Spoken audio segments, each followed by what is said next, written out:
Do you want to be successful in Vermintide 2? Do you want to stand tall on a podium forged from tasty green circles?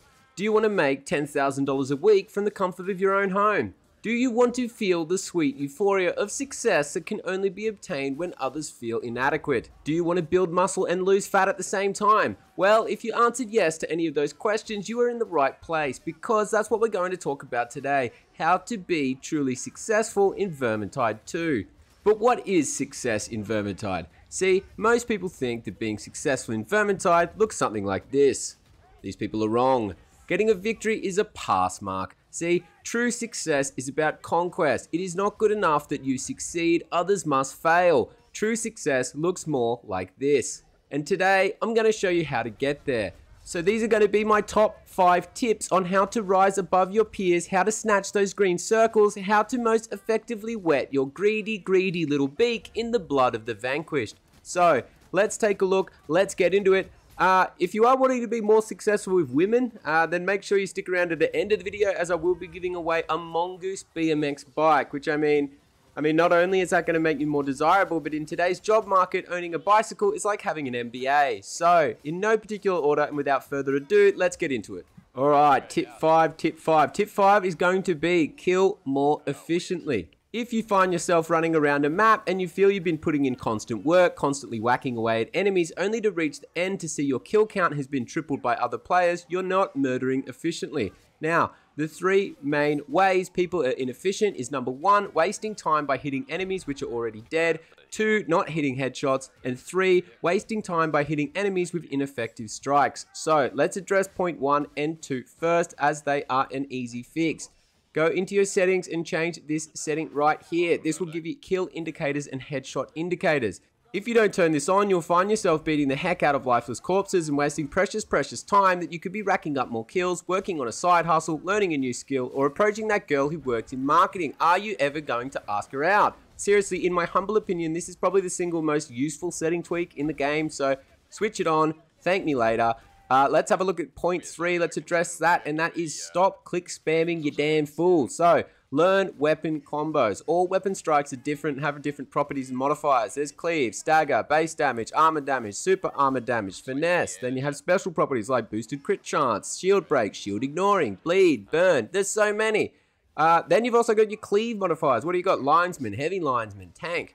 What you need to do is you need to learn what these are. You need to learn what all these modifiers do, which attacks in the chain do what, and then how to force those attacks and how to most effectively combo them. Every weapon has an optimal combo for dealing with each enemy type and or situation. So if you're spamming attacks that don't penetrate armor into armored enemies, or you're spamming non-cleave attacks into hordes, you're going to be severely limiting your efficiency. So learn the optimal combos and use them, because guess what? That elf who just joined the lobby knows them, and he's going to kick your ass every single time if you just click spamming like a dang fool. Learn the combos. Pro way is download Armory Mod and figure them out yourself on the dummies. Easy route, just search them in the guides. They are there, you can find them. I believe in you. Tip 4. Tip 4 is sort out your build, and we need to focus on 2 things. 1, breakpoints. 2, make sure that you can do absolutely everything. So, firstly, when it comes to breakpoints, when you're new to the game, you see weapon properties adding 10% damage here, 10% damage there, and it's easy to overlook it as insignificant.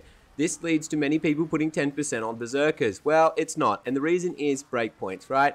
So, you may have heard this term brandished about, and if you don't know what it means, basically it refers to building your weapon damage to certain thresholds so you can 1-shot, 2-shot, 3-shot enemies, etc. How it works is, say your ranged weapon is hitting for a 90 base damage per projectile, and a particular enemy's health pool is 100.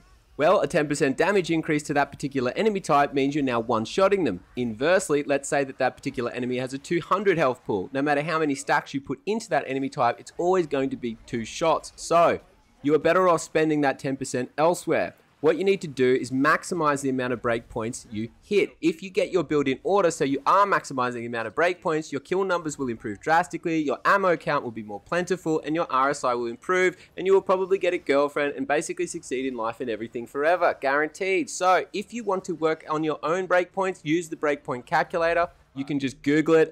If not, listen to a trusted source, such as myself. I am the only source of Vermintide content on YouTube, guaranteed.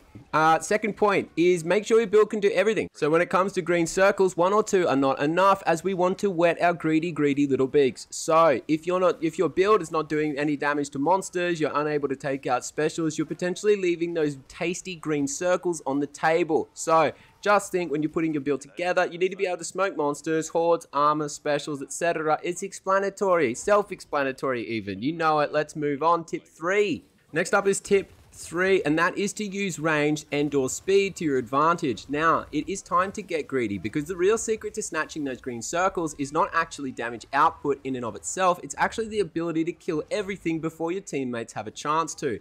See, this is a zero-sum game, baby. We can't only seek to maximize the amount of enemies we kill, but we must actively seek to reduce the amount of enemies that others kill. This is why huntsmen, waystalker, bounty hunters can be so dominating, because they're able to kill entire waves of enemies before your slow ass has even had a chance to get up close and personal. So, even if you're playing a non-range career, make sure to pack some capacity for range damage so you can pick off roaming elites and specials, etc. before your teammates have even had the chance. Further, and although not as effective, the same principle works with movement speed. So, think Slayer, think Grail Knight, think Zealot. They can get out in front of everyone, take out those roaming enemies, and if you do so first, you will win, and you will win at everything forever. Tip 2, and tip 2 is simple, and that is get good and don't die. Seriously, this may seem like a bit of a cop-out, but seriously, if you are struggling with damage output, you need to focus first on your mitigation of damage input. Learn when to dodge, when to push, when to block, learn how to dodge dance monsters, learn how to deal with disablers. The more comfortable you are with mitigating damage, the more aggressively you can play.